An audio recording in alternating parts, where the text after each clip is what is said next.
Oke, selamat sore semuanya. Jadi perkenalkan, saya Lucian Meniti, salah satu dosen prodi informatika yang akan mengajar mata kuliah cyber security. Dan kalau kita perhatikan teman-teman, pun kompetensi umum untuk mata kuliah ini, yang pertama, mahasiswa mampu untuk mengidentifikasi cara kerja berbagai ancaman pada sistem berjaringan komputer, melakukan konfigurasi perangkat, dan mampu mengimplementasikan teknik keamanan data seperti defense in depth dan melakukan pengumpulan, ujian, dan analisa data akuisisi pada sebuah sistem dan jaringan komputer. Adapun buku yang kita gunakan yaitu adalah Cyber Security Essential dan The Nice Cyber Security Framework, ya, ini dari Springer, dan dapat Anda download atau lihat di perpustakaan kita. Adapun CPMK dan materi ini, karena ini adalah pertemuan pertama, maka CPMK-nya adalah nanti teman-teman mampu untuk menjelaskan konsep dari cyber security serta membedakan jenis serangan pada jaringan. Adapun materinya ada 4 bagian. Yang pertama adalah definition and principles, yang kedua adalah cyber threat, 3 adalah cyber attack, 4 adalah vulnerability atau kerentanan itu sendiri.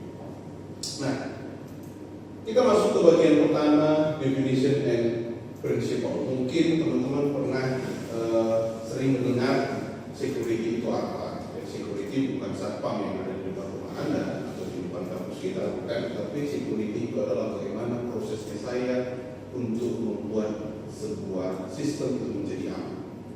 Ya, aman dari apa? Apakah aman dari maling atau aman dari siapa? Nah, itu menjadi pertanyaan yang harus dijawab bersama. Aman berarti komputer ini bisa atau sistem ini bisa beroperasi tanpa adanya interupsi ataupun intruder dari orang lain. Kalau misalnya rumah kita supaya aman, kita kasih satpam. Kalau kampus kita ada satpamnya untuk mengamankan, maka komputer bagaimana cara mengamankan? Apakah kita sewa satpam juga? Tentu saya tidak. Maka yang kita lakukan adalah berbagai cara. Kita masuk ke definisinya dulu. Apa sebenarnya cybercrime? Cybercrime itu adalah kejahatan yang dilakukan dengan menggunakan komputer, telepon, ataupun internet. Kalau dulu maling modelnya atau modalnya menggunakan linggis, sekarang modalnya menggunakan internet dan komputer. Itu perbedaannya. Contohnya, ada beberapa hal yang saya tuliskan di sini. Yang pertama itu adalah illegal interception of data. Yang paling banyak digunakan itu adalah pencurian data. Pencurian data entah Anda download aplikasi secara sembarangan di luar Play Store atau Anda mengirimkan informasi sensitif ke pihak-pihak yang lain, pihak third party dari aplikasi yang sedang digunakan dan lain sebagainya. Ataupun sistem interferences atau akses ke sistem yang tidak sah.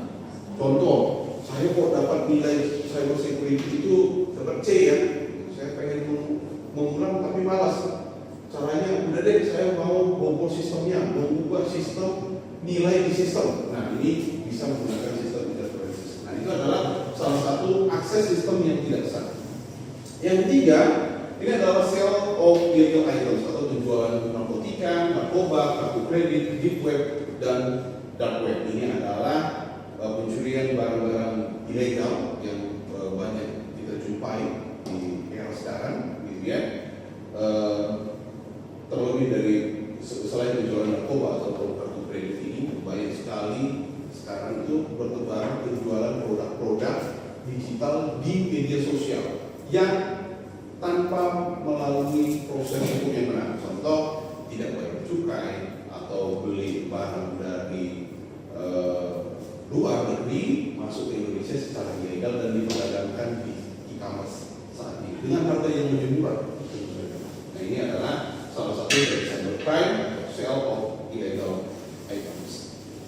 Nah, kita lihat demografinya. Di sini ada jumlah serangan cyber di Indonesia dalam 10 bulan terakhir. Saya kutip dari sumber BSSN. Ini Indonesia menerima puluhan serangan cyber setiap detik. Puluhan setiap detik. Kita bayangkan setiap hari nggak ada satu maling gitu ya, tapi setiap detik kita mempunyai serangan cyber. Nah, serangan apa yang dirugikan? Yang pertama, seperti yang saya sudah jelaskan di slide sebelumnya, itu adalah information leak atau bocornya data sensitif. Nah, bocornya data sensitif ini, kalau kita bisa lihat, menyumbang 51% dari total serangan yang ada di Indonesia. Berikutnya ada serangan malware atau perangkat lunak yang jahat, ya, yang menyusup atau merusak sistem. Tujuannya apa? Mengkontrol, mencuri, ataupun memanipulasi data. Nah, ini 23% dari totalnya, dan Trojan ini adalah perangkat lunak yang menyamar sebagai software yang valid. Ini ada sekitar 19% dari total serangan. Jadi sisanya apa? Banyak sekali sisanya, seperti pornografi, judi online, penipuan, dan lain sebagainya. Itu masih masuk kategori 7%. Nah, kalau kita lihat lagi apa perbedaan di information leak, malware, dan Trojan, nanti kita akan bahas di sesi berikutnya. Sejauh ini ada yang mau ditanyakan? Tidak ada? Cukup jelas? Oke, kalau cukup jelas kita lanjut ke yang berikutnya. Nah, statistik laporan masyarakat Indonesia yang sudah melaporkan, maka proses yang melaporkan itu ada beberapa, seperti penipuan online itu mencapai 14.495 kasus. Ini datanya diambil dari patroli cyber ID.statistik. Nanti teman-teman bisa cek sendiri untuk data yang terbaru, ya. Diikuti dengan ancaman kekerasan, pencemaran nama baik, ancaman pencemaran, pornografi, berita bohong, dan lain sebagainya. Ini adalah statistik laporan masyarakat Indonesia yang sudah melapor, ya. Nah, selebihnya apa? Kalau misalnya seperti malware, trojan, dan sebagainya, cenderung kalau di Indonesia atau masyarakat kita belum paham apakah komputer saya itu kena trojan atau kena malware. Mereka nggak tahu tuh. Nggak ada tanda-tandanya. Kalau teman-teman kena COVID gitu ya, kalau dulu kita masuk zaman COVID, kita terkena virus COVID, apa demam adanya ya, demam, flu, batuk, terus sesak napas, terus begitu adalah tanda-tanda kalau kita kena virus. Kalau kena malware, komputer anak kena virus, tandanya apa? Apa tadi? Mungkin lemot, gitu. Lemot, tak mungkin laptopnya demam, tak mungkin, gitu ya. Atau yang lainnya juga tidak mungkin seperti itu. Jadi cenderung kita tidak bisa melihat tanda-tandanya, tidak sadar sebenarnya di dalam laptop kita atau di dalam device kita itu perangkatnya sedang terjadi virus. Nah, lalu cyber security itu apa? Ini adalah body of technology, proses dan praktis. Jadi satu keseluruhan yang dimana kita itu akan terlibat dalam melindungi individu, organisasi dari kejahatan dunia maya yang tadi kita sudah jelaskan. Ini dirancang untuk melindungi integrity of networks, komputer, program, data, dan serangan, kerusakan, ataupun pengaksesan yang tidak sah.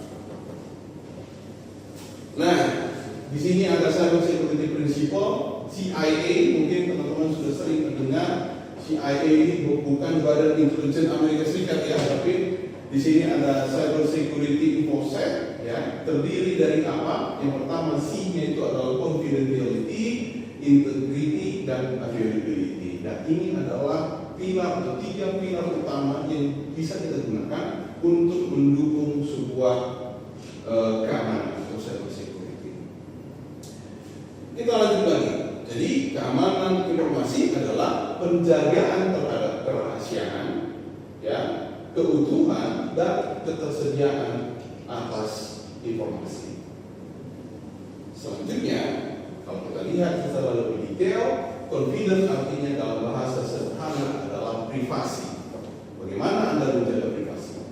Ya, ada beberapa langkah-langkah penting. Yang pertama, ya, kita mengikuti kebijakan keamanan penanganan data dan organisasi. Ikuti saja kebijakan yang sudah diterapkan di organisasi kita. Ya, misalnya ada aturan siapa yang bisa akses lab, siapa yang bisa akses web tertentu atau akses keuangan dan lain sebagainya. Kita ikuti aturan yang sudah ditetapkan atau kebijakan yang sudah ada. Lalu kita akan gunakan encryption two factor authentication atau 2FA. Ya, ini sekarang lagi marak ya, ditingkatkan. Jadi harus ada pelapisan atau perlindungan diri. Ya, dan selalu perbaharui daftar kontrol akses dan izin file lainnya. Jadi akses kontrol itu juga harus diperbaharui setiap saat. Dan yang kedua itu adalah integrity. Integrity artinya itu adalah bagaimana caranya saya atau kita itu menjaga konsistensi, akurasi, dan kepercayaan kita terhadap data. Artinya apa? Data itu nggak boleh diubah pada saat ditransmisikan. Bayangkan, kalau misalnya saya mempunyai sebuah data, misalnya data bernilai 10, yang Anda harapkan ketika menerima data dari saya adalah bernilai 10. Ya. Mau nggak ketika teman-teman misalnya begini deh, teman-teman misalnya ikut prasidang gitu ya, ketika dinyatakan Anda lulus prasidang, yang Anda harapkan ketika diinputkan di dalam sistem adalah Anda lulus prasidang. Mau nggak tiba-tiba di situ ketika saya inputkan lulus prasidang, tiba-tiba ada orang jahat yang mengambil data itu di tengah jalan, mengubah informasinya menjadi tidak lulus prasidang. Apa perasaan? Ya, kita nggak mau hal itu terjadi, maka kita harus meningkatkan integritas dari sistem itu. Ya, caranya seperti apa? Nggak boleh sembarangan, itu pembatasan hak akses. Selanjutnya dilakukan kontrol ya bagi akses pengguna. Dan yang terakhir yang paling penting dan paling malas untuk dilakukan adalah apa? Backup data. Pernah backup data? Tidak. Kenapa tidak? Karena ribet, butuh waktu yang lama, dan prosesnya sulit untuk dijalankan. Seperti itu. Nah, selanjutnya itu adalah availability. Ini yang bagian terakhir. Ya. Availability adalah jaminan akses yang ada ke informasi oleh orang yang berwenang. Artinya apa, teman-teman? Semua data itu ketika kita mau akses harus tersedia. Ya. Jadi di sini kita akan berbicara tentang pemilihan hardware, software secara ketat, ya. Terus kita juga bisa harus menggunakan redundansi, ya. Terus ada sistem dan aplikasi yang selalu diperbarui, pemantauan jaringan, dan siapkan rencana pemulihan ketika ada serangan dan sistem kita itu terpengaruh. Maka kita ada file backup atau rencana untuk pemulihan sistem. Nah, kalau tadi kita melihat dari CIA, ya, maka di slide ini kita akan menjelaskan tentang 3 elemen yang harus dilindungi. Apa saja? Tentu saja yang paling pertama itu adalah teknologi. Teknologi itu yang harus digunakan, ya. Tadi tentu saja produsen itu akan meningkatkan keamanan dari produknya, atau ada sistem-sistem keamanan yang terbaru. Proses yang harus kita amankan, dan yang paling terakhir itu adalah orang.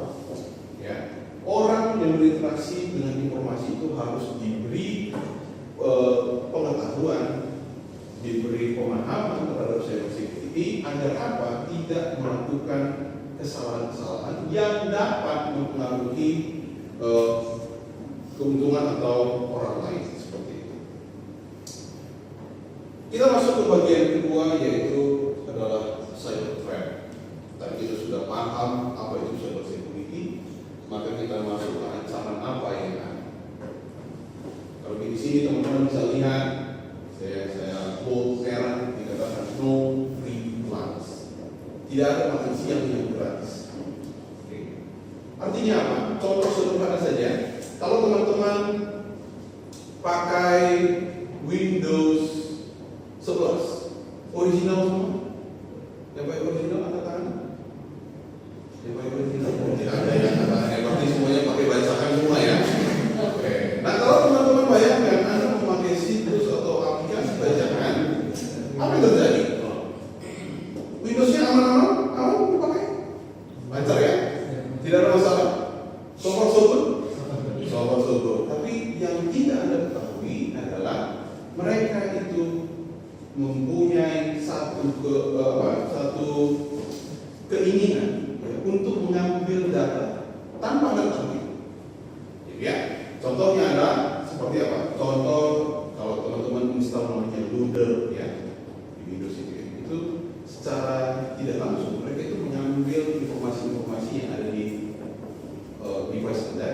dan device tersebut device tersebut tidak akan terkendala, tapi datanya itu diambil dan dipergunakan untuk kepentingan mereka.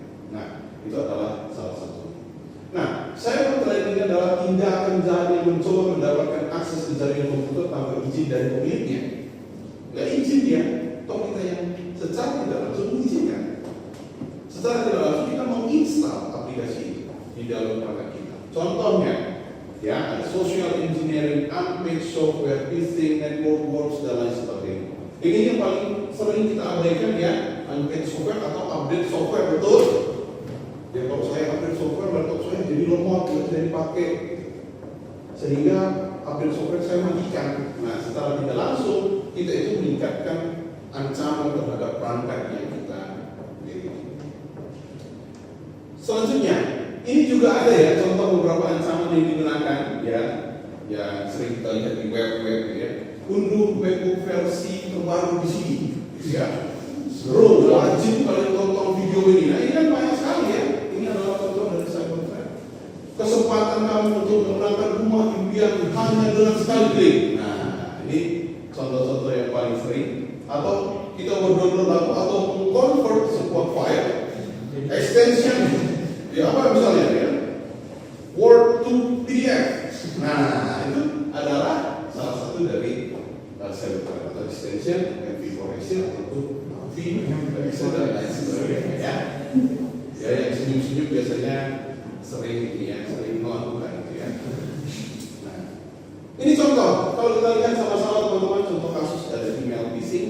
Nah, biasanya pertanyaan itu manakah berikut ini yang menunjukkan bahwa itu adalah email phishing? Pilih 4 jawaban yang benar. Jawabannya apa? Yang silakan katakan. Tautan. WRK 1. Apa ya? Yang lain? Ada 3 lagi. Apa? Alamat email. WhatsApp. Apa lagi? 2 lagi. Grafik. Oke. Tidak masuk ya grafik, berarti selain grafik ya. Ya. Berarti selain grafik ya, berarti ada tautan web, beralamat email, bahasa, dan nama konsumen. Oke. Grafik kenapa tidak termasuk? Karena grafiknya oke kan? Tidak ada masalah di sini. Kita lihat nama konsumen. Nama konsumen ini di sini siapa? Ya, kalau kita lihat pemanfaatnya yang terhormat, ya. Terus ada kepadamu, ya. Mulai aneh-aneh gitu ya. Terus bahasa ejaan dan tata bahasa kita lihat sama-sama. Ini yang sering kita abaikan karena kita hanya melihat dari bagian di sini. Ya. Sebagai tindakan pencegahan, kami membatasi akses ke akun Anda sampai Anda memvalidasi telah diubah.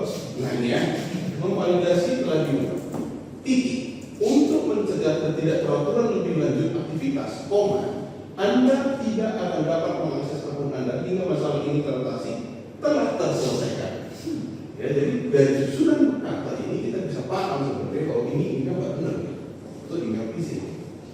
Selanjutnya ada lagi ya, dikasih link yang sangat mencurigakan seperti ini, ya. Dan kalau kita lihat lagi dari pengirim emailnya di sini ya, @follow-tim dukungan ini layanan @follow.com. Jadi ini adalah salah satu contoh email phishing. Nah, di berikutnya, nah ini ya yang paling sering Anda temui ya. Selamat sebagai nasabah yang terhormat, rekening Anda dinyatakan mendapatkan hadiah berkah dari dan cek link berikut seperti itu ya. Kalau kita ini benar SMS nya, mungkin semua orang di Indonesia sudah menjadi miliarder ya, karena setiap hari ada SMS ini. Selanjutnya, nah apa yang salah dari meja kerja ini? Ayo kita perhatikan sama. Kira-kira salahnya ada di mana ya? Visinya dalam keadaan nyala. Visinya dalam keadaan nyala. Masalah? Salahnya di mana? Karena itu kan nggak ada username. Oh, karena tidak ada usernya. Oke. Jawaban B benar ya. Karena tidak ada usernya. Ya, visinya menyala, tapi keadaannya tidak ada orang. Dia bukan martabaknya yang bermasalah ya, atau belumnya ya. Bukan itu yang bermasalah. Oke, jadi sebenarnya kita itu tidak boleh meninggalkan workstation itu dalam keadaan menyala atau hidup. Gitu. Jadi harus minimal kita sleep ataupun kita lock sistemnya. Bukan di shutdown, tapi bisa di lock. Ya, sumber cyber threat ya sebenarnya siapapun bisa ya. Kalau saya bold di situ adalah anyone with motive ya, siapapun yang punya motif itu bisa menjadi seorang bisa menimbulkan sebuah cyber threat ya, tidak terkecuali ada pemerintah juga bisa, teroris juga bisa, agen rahasia industri juga bisa, karyawan nakal juga bisa ya, hacker, pesaing bisnis, organisasi, orang dalam organisasi itu juga bisa. Yang mengatakan contoh ya, Verizon 60% itu serangan yang mereka hadapi itu disebabkan oleh staff ya, dan pelaku ancaman dari orang dalam 60%. Jadi sebenarnya yang perlu diwanti-wanti itu adalah seperti yang kita lihat di diagram tadi, piramida orang yang harus dikasih edukasi sebenarnya. Ya, kalau Forbes mengatakan 34% dalam serangan orang dalam setiap tahun. Ya, nah klasifikasinya apa?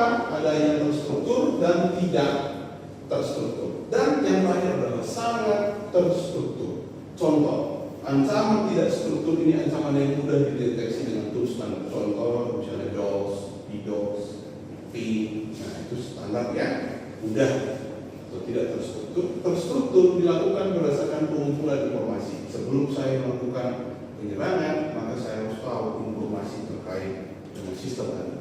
Kapan sistemnya paling cepat atau paling sering digunakan, kapan orang-orang yang akan meninggalkan workstation-nya dan sebagainya. Itu adalah informasinya kita akan kumpulkan.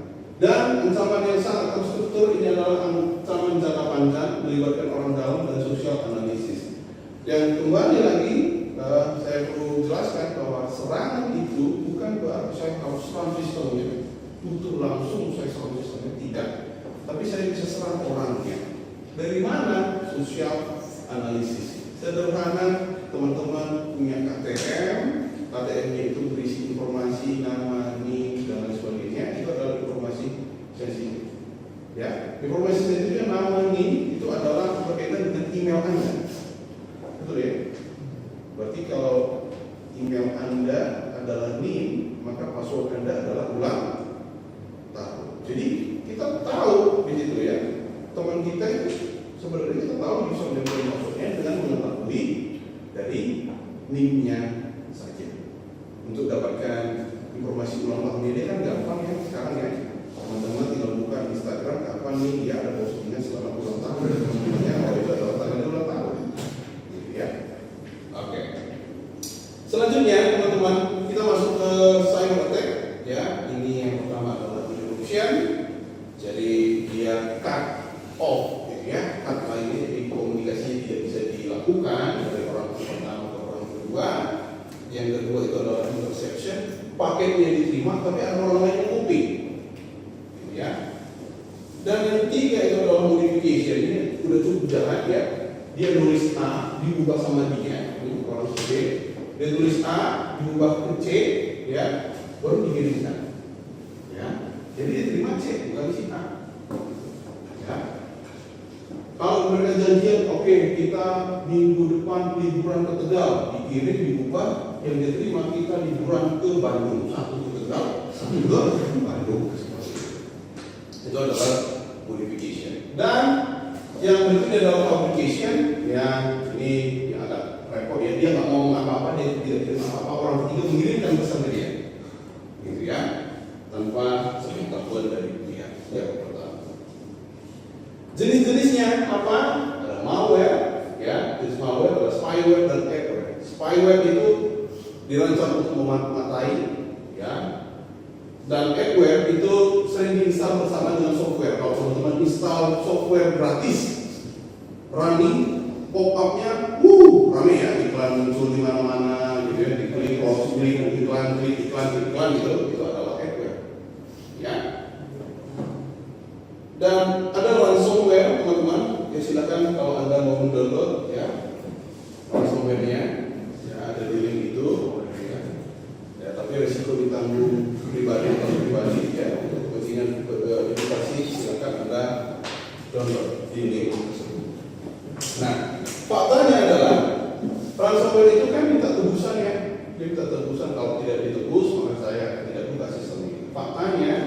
51% itu orang masih bayar. Ya, 29% itu bayar tapi sistemnya nggak dibuka. Dan 16% kemungkinan yang sangat kecil nggak bayar tapi sistemnya dipulihkan, gitu ya. Jadi hanya 16% seperti itu. Jadi ada jenisnya. Di sini ada worm, ada virus, gitu ya. Dan ini tadi yang saya sebutkan teman-teman. Gejalanya itu apa? Gejalanya itu adalah kinerja CPU-nya menjadi sangat tinggi, kadang-kadang nge-freeze laptop kita jadi lambat, lemot, gitu ya. Komputer menjadi hang, gitu ya. Browser webnya jadi lambat, filenya hilang atau dihapus, ada ikonnya yang berubah bentuk atau ikonnya hilang, dan kadang-kadang email kita itu bisa mengirimkan pesan secara otomatis gitu, ke orang lain. Nah ini adalah gejala-gejala dari infeksi virus. Nah, laptop Anda berapa gejalanya? Atau semua gejala ini ada pada saya gitu ya? Kita harus evaluasi sendiri. Nah, dari semua serangan itu tadi, ya, vulnerability itu apa? Adalah kerentanan. Ya, kalau kita lihat rumah sederhana ini, rumahnya bagus, asri, ada atap, ada jendela, ada pohon, ya. Artinya apa? Kalau rumah ini ada atap, tapi kita terlindung dari sinar matahari, panas, hujan, dan lain sebagainya. Tembok juga sama melindungi kita dari angin dan lain sebagainya. Akses kita masuk ada dari pintu, dan tidak ada yang masuk dari jendela kecuali maling. Nah, artinya rumah ini adalah rumah yang cukup aman untuk ditinggal, gitu ya. Tapi apakah rumah ini masih bisa ditingkatkan keamanannya? Bisa. Dengan cara apa? Mungkin saya kasih kabel, gitu ya. Oh, jendelanya belum ada teralis besi, saya kasih teralis besi. Oh, ada pintunya, saya ganti kuncinya, gitu ya. Atau saya kasih posatpam dan lain sebagainya. Nah, itu adalah upaya-upaya kita untuk meningkatkan keamanan si rumah kita, gitu ya. Maka kalau vulnerability itu atau kerentanan itu bisa dihitung dari risk sama dengan threat. Risk sama dengan threat dikalikan dengan vulnerability. Risiko sama dengan ancaman dikalikan dengan kelemahan. Ya, ini adalah rumusnya. Jadi nanti threatnya itu dari mana? Dari employee misalnya, vulnerability-nya apa? Software bugs itu sama dengan risiko. Seperti itu. Ya. Dan kesimpulannya teman-teman, ya, cyber security ini bertujuan untuk melindungi data, sistem, jaringan dan aplikasi dari ancaman digital, ancaman keamanan cyber dapat berupa malware, phishing, pencurian data, peretasan dan serangan jaringan. Keamanan cyber penting untuk menjaga kerahasiaan, integritas dan ketersediaan informasi, serta perlindungan keamanan tidak hanya bergantung pada teknologi, tetapi juga kebijakan dan kesadaran pengguna. Nah, sampai pada kesimpulan, kira-kira ada yang ingin bertanya? Saya persilakan. Saya mau bertanya. Tidak ada? Aman? Oke. Kalau begitu teman-teman, sekian presentasi saya untuk materi kali ini. Terima kasih. Sampai jumpa minggu depan.